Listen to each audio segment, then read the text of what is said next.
Thank you everyone for joining to this meeting. We have Joel, Niklaus. I think that's the correct pronunciation. I'm not sure, but yeah, Joel. We have Joel with us. Let me introduce Joel for all of you. He holds a PhD in natural language processing from University of Bern, and he's a machine learning engineer at Hugging Face, working on synthetic pre-training data. He also serves as an advisory investor at various AI companies. Previously, Joel was a research scientist at Harvey, specializing in large language model systems for legal applications. Before, he was an AI research resident at Google, where he trained multi-billion parameter models on hundreds of TPUs and achieved state-of-art results on legal bench evaluation dataset. So he has contributed a lot of things to legal NLP because I know it because I'm working on legal NLP. He's a big name. So we are thrilled to have you here, Joel. It's an honor. Yeah, over to you. Thanks so much for the kind introduction and the invitation. And happy to talk about LEXam today. And I want to thank all my amazing co-authors for the great work they did here.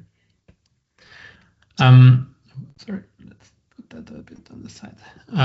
So as you know, LLMs became very good at reasoning very quickly. You see here an illustration of some of the benchmarks for reasoning that were introduced. The first dot marks the introduction, and then the last dot, like I guess when it became almost saturated already. I think some of them are still being used for evaluation. But like, for example, GSM-8K, we know already that most models are very good at it. So we moved on to more difficult math benchmarks. Still, there is many issues in the legal domain. For example, lawyers use ChatGPT to write legal documents and then got fired or fined. And there is multiple examples for this. So most model providers also still don't evaluate legal reasoning up until now. So here is like one method used in the US predominantly for how to analyze like a legal case. But yeah, currently we don't really get updated whenever a model provider releases a new model. So there is other organizations that cover this. So Wells AI is one example. They have a leaderboard on Legal Bench. And we see that this benchmark also gets saturated already almost. Also, Legal Bench is already 2 years old, and it contains mostly multiple choice questions like exam style, but we're mainly also interested in LLM's abilities of answering open-ended questions and providing like a longer form reasoning as well. So here's why we created LEXam. Legal reasoning is still difficult. There is like many aspects to it. Many prior benchmarks focus on multiple choice questions. So we don't really have long form legal reasoning benchmarks. And the legal domain is very high stakes. So we need benchmarks, good benchmarks, even more than we might in other domains. Also, the law is local, so that means we need benchmarks for many different jurisdictions. Just knowing how well Gemini knows US law doesn't tell us a lot about its usefulness in Switzerland, for example, or in the UK. So also, legal reasoning is very difficult to assess because unlike code or math, which can be automatically validated, in the legal domain, this is not directly possible automatically. We often need expert judgments, and those are difficult to obtain and expensive. So how did we build LEXam? We started with raw data that we got from University of Zurich law exams that were published openly on the internet in PDF form. And we did some pre-processing to digitalize it into a structured format. And then we got different kinds of questions: open questions, true, false, and multiple choice. We simplified these into just multiple choice. So we have just one set and not three. And we augmented all the questions with some domain metadata, like the course information, difficulty levels, like legal areas, and so on. And then in the multiple choice, we just evaluate the outcome. But in the open questions, we can also judge the reasoning that is given by the language model. And in the end, we arrive at almost 3,000 open questions and almost 2,000 or even over 2,000 multiple choice questions. So in total, we have 340 law exams across 116 courses. So multiple years for the same courses. 280 long-form open-ended questions, over 2,000 multiple choice questions. We evaluated 26 models on the benchmark, and also 10 different judge setups. So the way we evaluate the open questions, the answers given by the LLMs on those. So how does LEXam look like in practice? For the open questions, we start with a question, and then we have the reference answer written by the professor or like sample answers by good students. Then we have the LLM answer, and then the LLM judgment and the correctness score given by the LLM judge based on the comparison of the LLM answer to the reference answer and based on the judgment it gave for that. For the multiple choice questions, we as well start with a question, and then there is multiple answer options or like multiple statements. So 1 to 4 are statements, and then we have multiple answer options that are possible combinations between these statements. That allows us to make it more difficult by not only asking for 4 answer options, but by extending it to up to 32 answer options. And we find some interesting results there as well.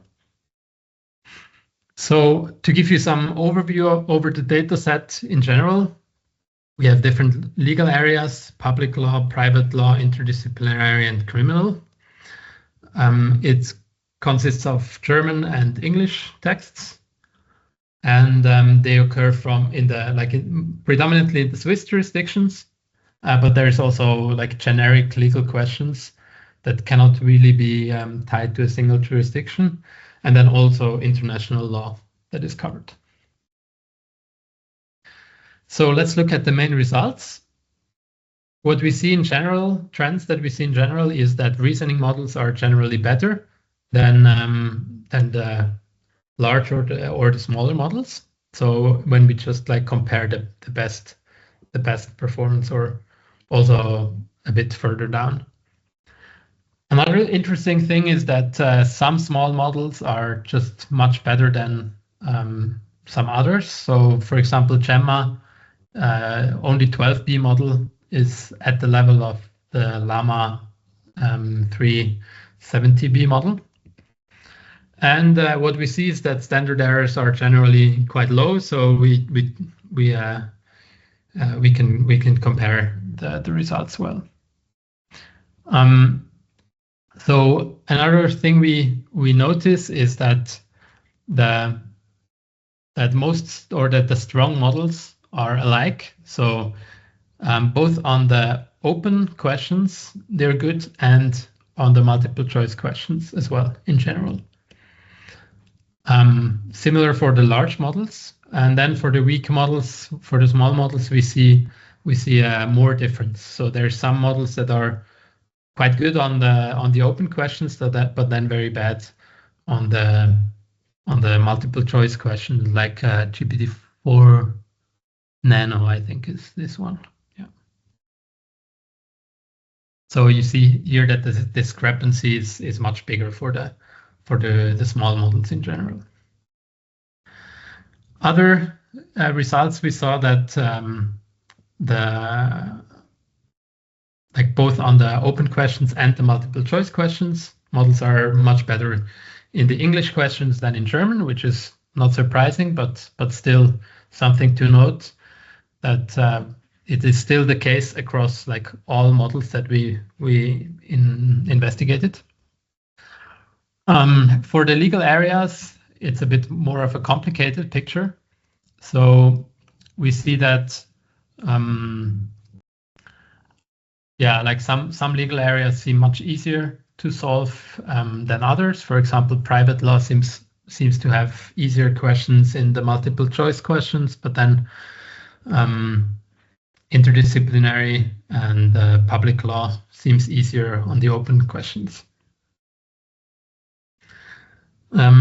Similar for the jurisdictions, I think there is a lot of correlation that the generic and international law questions are predominantly in English, whereas the German questions are in the Swiss jurisdiction. So yeah, here we see as well that the Swiss ones are harder for most models. Yeah. Is there a question? Sorry. No. And for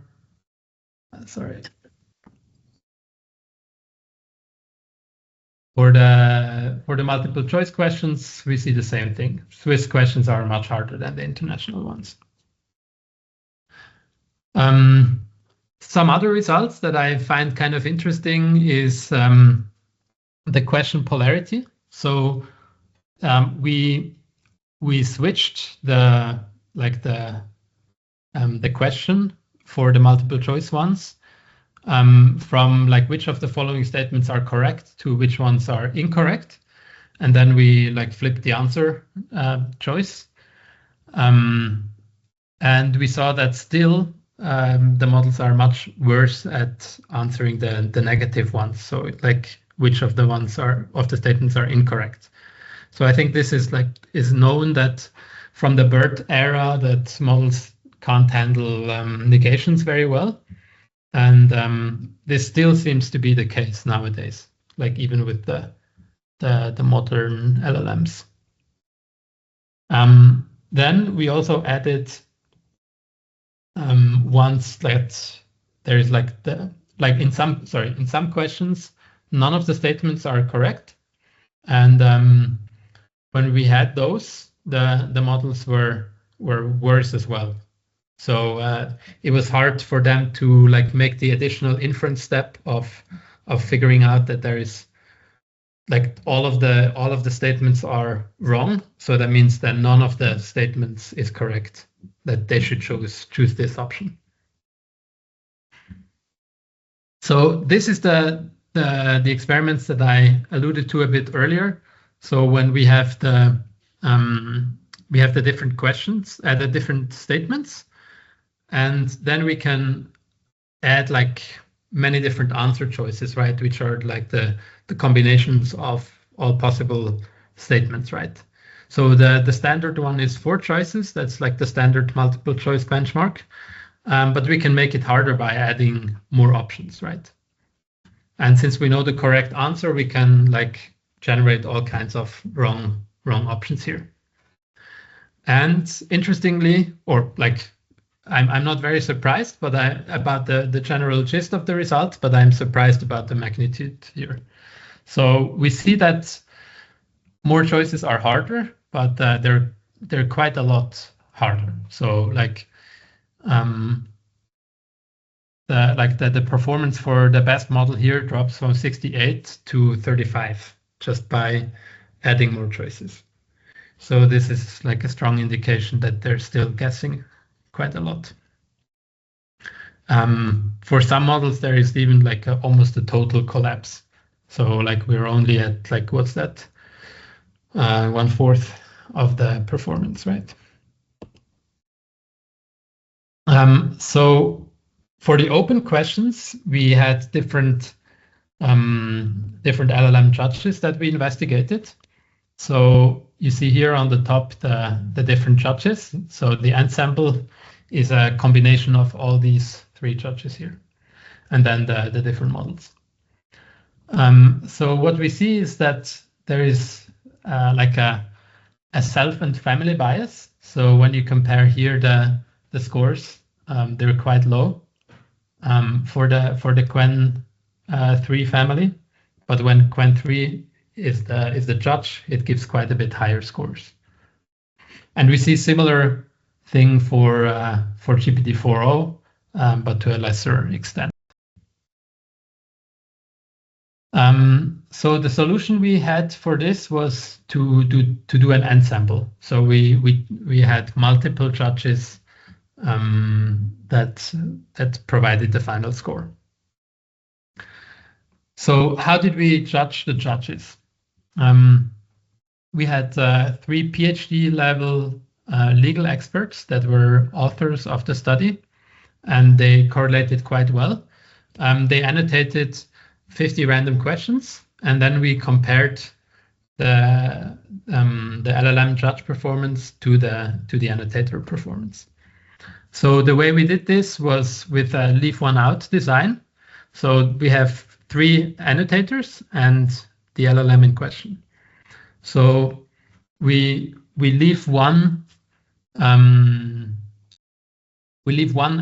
out. In this instance, it's the annotator 1, the human one, and then we compare the judge to the others, compare how good the judge, the LLM judge is to the left out human, given the other humans as ground truth, basically. And then we do this for all combinations.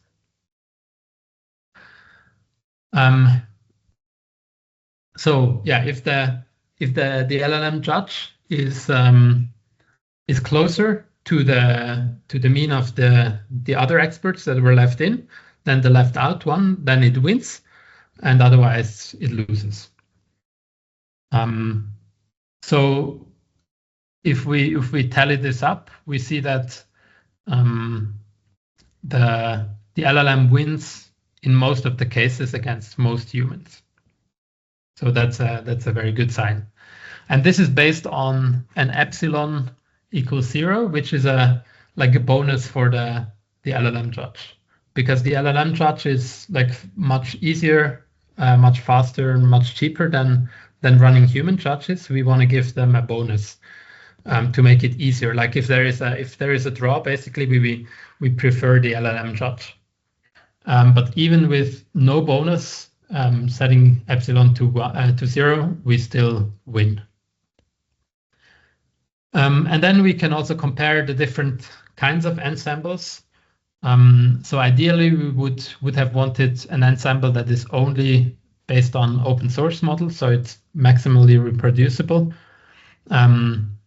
But we saw that in the no bonus case here, it didn't win anymore. So that's why we chose the ensemble that also included GPT-4o. So to summarize our judge setup, first we crafted a specialized judge prompt, and we tested different judge models. We still see that closed models are the best here, at least at the time that we tested it. But since this is not great for reproducibility, since they could change the API models at any time, we wanted to do ensembles, ideally based on open source models. So this is the combination that we chose in the end. So to summarize, we created a LEXam benchmark containing 340 law exams, and we evaluated them with both the outcome in the multiple choice and open questions, and also the process in the open questions. We still see LLM limitations, especially on complex questions, and when we increase the number of multiple choice options, accuracy decreases. We publish all the entire LLM-Judge setups for anyone to reproduce the results. Currently, we're still limited to English and German legal questions, and we want to expand this to many more jurisdictions in the future.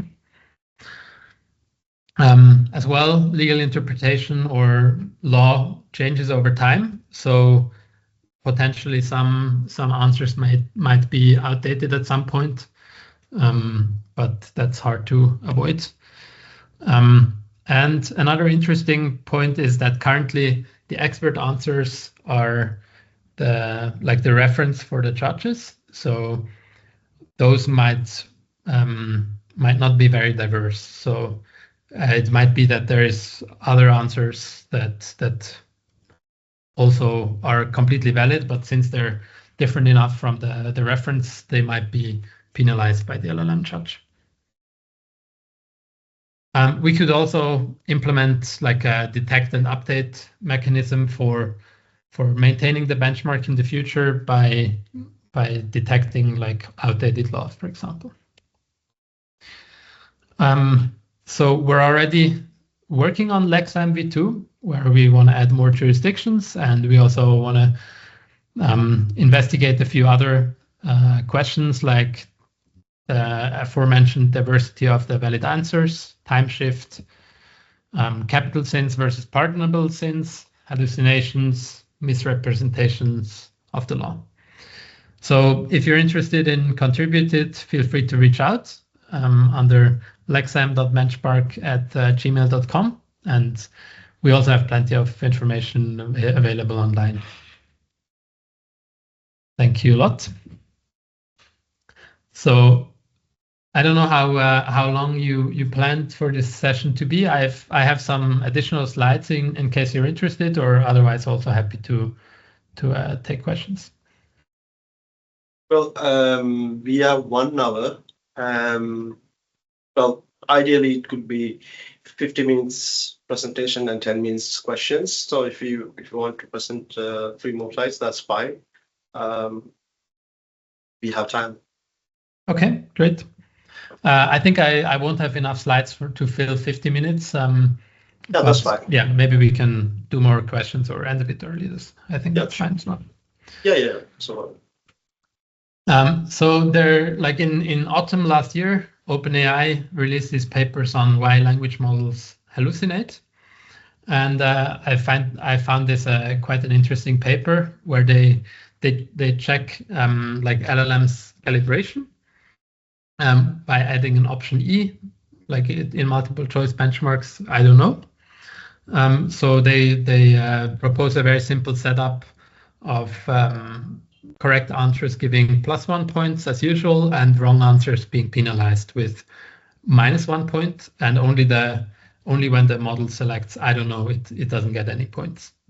So this should incentivize models to only answer when they actually know the answer. So I implement this for LEXam, and here are the results. So we see Gemini and GPT-5.2 being the best on the benchmark at this point.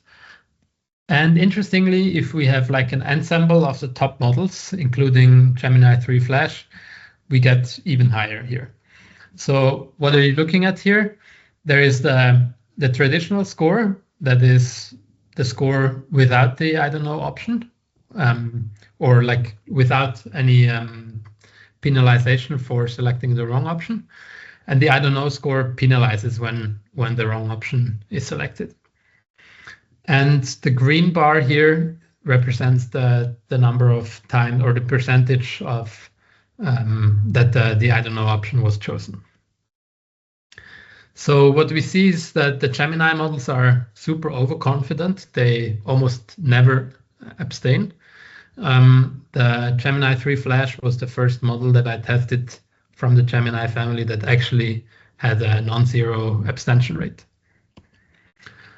Mistral Large is the best open source model that I tested, and Claude 4.5 Sonnet had the highest abstention rate of the